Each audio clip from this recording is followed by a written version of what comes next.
அண்ணா புது டயர் வெடிக்குமாண்ணா? பாண்டி ஹைவேல வந்துட்டு இருந்தோம், 100 தான் க்ரூஸ் பண்ணி வந்தோம். டக்குன்னு பார்த்தீங்கன்னா டயர் வந்து பார்த்தீங்கன்னா சடனாக பிளாஸ்ட் ஆயிடுச்சு. இத்தனைக்கு நியூ டயர் தான் சேஞ்ச் பண்ணி வச்சிருந்தோம். ஒரு 10,000 கிலோமீட்டர் கூட டயர் டிரைவ் பண்ணல, அதுக்குள்ளே போயிடுச்சு. சார் இதில் 2-3 விஷயம் இருக்குது. இது வந்து டயர் அவர் வந்து 10,000 கிலோமீட்டர் தான் ஓட்டிருக்காருன்னு சொல்கிறாரு. இந்த டயர் அதுக்குள்ளே ஒரு செகண்டில் பிளாஸ்ட் ஆயிடுச்சுன்னு சொல்கிறாரு. நிறைய கஸ்டமர் இந்த ப்ராப்ளமோட வராங்க.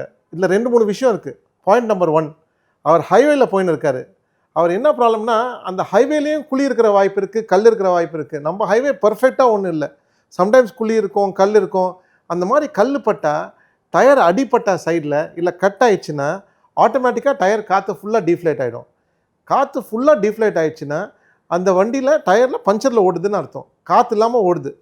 போக போக அது வந்து ஃபுல்லாக டீஃப்ளேட் ஆகிட்டு ரிம்மில் ஓடினா இந்த மாதிரி சிச்சுவேஷன் வரும். அந்த சைடு ஃபுல்லாக கட் ஆகிட்டு அந்த அளவுக்கு ஓட்டியிருக்காரு.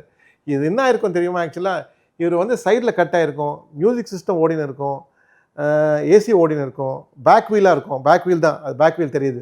ஸோ பேக் வீல் பார்த்த உடனே உங்களுக்கு தெரியும், உங்களுக்கு வந்து கையில் கண்ட்ரோலில் பெருசாக தெரியாது.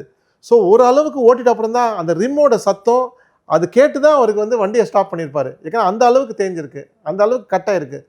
இது வந்து பேசிக்காக வந்து டயர் ஏதோ அடிபட்டிருக்கும், அதுதான் ப்ராப்ளமாக இருக்கும். இது அன்ஃபார்ச்சுனேட்டு. என்னென்னா இது வந்து 10,000 கிலோமீட்டரில் ஆயிருக்குன்னு சொல்கிறாரு. இது நீங்கள் டயரை வாங்கி அடுத்த 1 hour 2 hour கூட ஆகலாம். அது நம்ம லக்கு பொறுத்தது தான். ஸோ அது ஒன்றும் சொல்ல முடியாது. இது வந்து அன்ஃபார்ச்சுனேட் இன்சிடென்ட்டு. என்ன அட்வான்டேஜ்னால் அவருக்கு ஜாக்கு வீல் ஸ்பார்லாம் கரெக்டாக வச்சுருக்காரு. ஸ்டெப்னி எடுத்து வீலில் போட்டு அடுத்த இடத்துக்கு போய் டயர் தான் மாற்றணும், வேறு ஆப்ஷனே இல்லை அவருக்கு.